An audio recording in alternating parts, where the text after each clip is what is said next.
तो यहाँ के मुसलमान ही पाकिस्तान को मिटाने के लिए काफी है।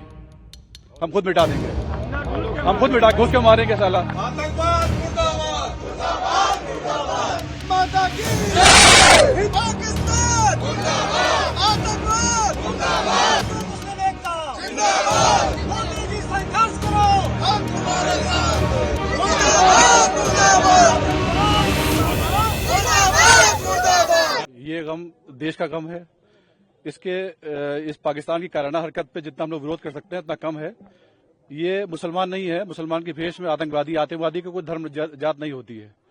तो हम ये कहना चाहते हैं कि पाकिस्तान जो ये घटना कर रहा है, इससे देश का जितना हिंदू भाई नाराज है उतना मुसलमान भाई नाराज है। दोनों में बराबर की वो है। अगर वो मारे गए हैं तो हमारा खून भी गया है, वो हम भी लोग हैं। तो अब ये पाकिस्तान सोचना बंद कर दे कि मुसलमान यहाँ का उनका साथ देगा। अगर यहाँ की सरकार हम लोग मौका देती है तो यहाँ के मुसलमान ही पाकिस्तान को मिटाने के लिए काफी है।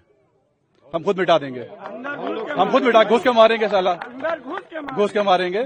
और ये बहुत दर्दनाक घटना है। इसका जवाब पाकिस्तान को मिटा के भारत सरकार अदा करे। हम लोग सब साथ में।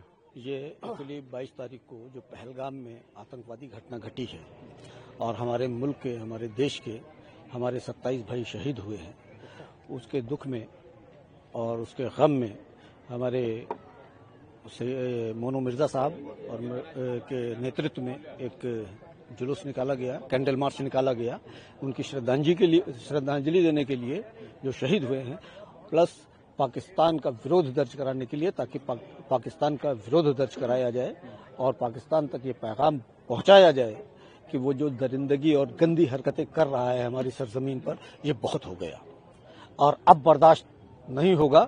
1971 में तो उन्होंने 1 लाख सैनिक, हमारे सैनिकों ने उनके सैनिक घुटने पर ला दिए थे, लेकिन हिंदुस्तान अगर दोबारा खड़ा हुआ तो उनकी पूरी आर्मी को हिंदुस्तान के सामने सरेंडर करना पड़ेगा। ये दिन ना लाएं और हिंदुस्तान को मजबूर ना करें कि नक्शे से पाकिस्तान का नाम मिटा दिया जाए।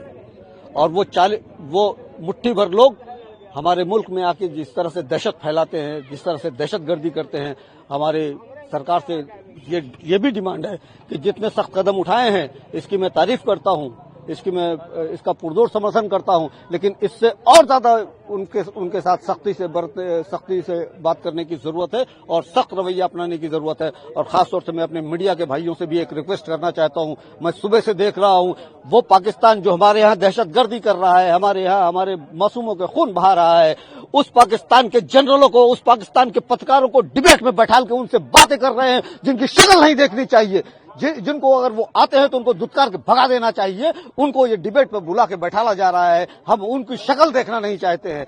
प्लीज ये मैं रिक्वेस्ट करना चाहता हूं अपने सारे मीडिया के लोगों से कि पाकिस्तान के किसी भी आदमी को किसी भी चैनल पर ना बैठाला जाए। देखिए, हिंदुस्तान में ये अयोध्या जो है, ये बाबा राम लखनदास और मौलवी अहमद अली की धरती है, ठीक है, जिनकी दास्तान अंग्रेजों से भी छुपी नहीं है। एक तारीख है कि एक फंदे पर 2 फांसियां दी गई थी, एक सर हिंदू का था, दूसरा मुसलमान का था, और दोनों को एक ही फंदे में, बाबा राम लखनदास को और मौलवी अहमद अली को, दोनों को एक ही फंदे पर फांसी दी गई। ये वो सरजमीन है। इस सरजमीन से हम ये पैगाम देना चाहते हैं कि वो जो आतंकवादी आए थे और यहाँ पर मुसलमान होने का ड्रामा कर रहे थे, मैं इस तरह से खारिज करता हूँ और मैं आपके चैनल पर ये दावा करता हूँ कि दुनिया का कोई भी मुफ्ती मेरी इस बात को गलत साबित कर दे कि वो मुसलमान थे ही नहीं। अगर वो मुसलमान होते तो उनको ये पता होता कि किसी का एक मासूम का नाहक खून बहाना सारे आलम का कत्ल करना है और कोई भी कातिल जन्नत की हवा भी नहीं पाएगा।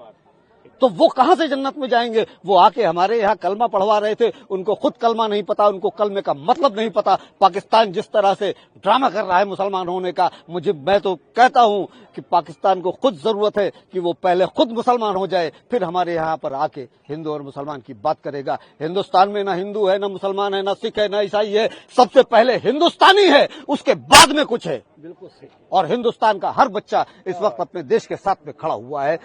इस वक्त हिंदुस्तान का एक एक बच्चा सैयद आदिल शाह की तरह अपने जिस्म का एक एक कतरा खून लेके अपनी सरकार के साथ में खड़ा हुआ है कि सरकार उनके साथ में जितनी सख्ती बरत सकती है उतनी सख्ती से उनके साथ पेश आना चाहिए। अब कोई मुरव्वत नहीं, कोई भाईचारा नहीं। बिल्कुल सही। हमारा प्रदर्शन जितना भी मैं समझता हूँ कम ही हुआ, जितना भी कर सकते हैं आ नहीं पाए लोग। यहाँ के ऊपर एक एक आदमी हिंदुस्तानी है और सब पाकिस्तान के दुश्मन इस वक्त हो गए हैं। जो कर रहे हैं वो हमको मुसलमानों को बदनाम कर रहे हैं। ये लोग ये हरकतें कर रहे हैं।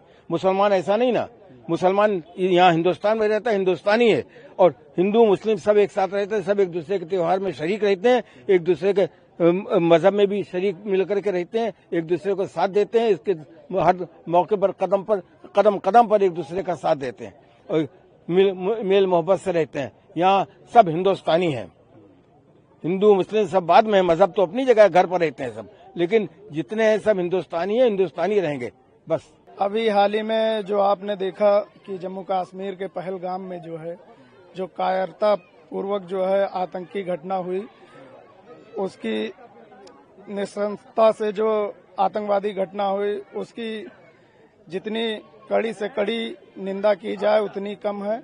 और जो वहाँ पे हमारे हिंदुस्तानी भाई शहीद हुए हैं उनके प्रति हमारी जो है भावभीनी श्रद्धांजलि है, और जो घायल हुए हैं उनके परिवार के प्रति हमारी संवेदनाएं हैं। क्या किया आप लोगों ने? हम लोगों ने जो है पाकिस्तान और आतंकवाद के खिलाफ जो है एक पैदल मार्च निकाल के पाकिस्तान मुर्दाबाद, आतंकवाद मुर्दाबाद के नारे लगाए। पुतला भी दहन किया? हाँ, और जो है पाकिस्तान और आतंकवाद का पुतला दहन किया। हाल ही में जो अभी आपने देखा जैसे कि देश में मीडिया में ये भी बात डाली जा रही है, मतलब उनके तरफ से कि धर्म पूछ के जो है उन्होंने हत्या की, सब की। तो देखिए, भारत जो है अपना मिली जुली संस्कृतियों का देश है। पाकिस्तान को आज एक कष्ट हमेशा रहता है कि हमारे देश में जितनी मुसलमानों की आबादी नहीं है उससे ज्यादा कई गुना जो है भारत में है। तो हम अपने जो इस आइडियोलॉजी को जो है मुस्लिमों के खिलाफ नफरत जो है भारत देश के हिंदू भाइयों के अंदर डाल दें कि जिससे वहां गृह युद्ध हो जाए, जिसका हमको लाभ मिले, और जिसमें पाकिस्तान जो है नाकाम हुआ है। हमारे देश के हर हिंदू और मुस्लिम भाई एक साथ जो है लड़ने के लिए तैयार हैं, और हमारी देश की सेनाएं तो लड़ रही हैं। अगर गृह मंत्रालय और रक्षा मंत्रालय हमारे देश के युवाओं को भी इजाजत देगा तो हम अपने रक्त का एक एक कतरा अपने देश के लिए बहाने के लिए तैयार हैं। वीके न्यूज, राष्ट्र के नाम।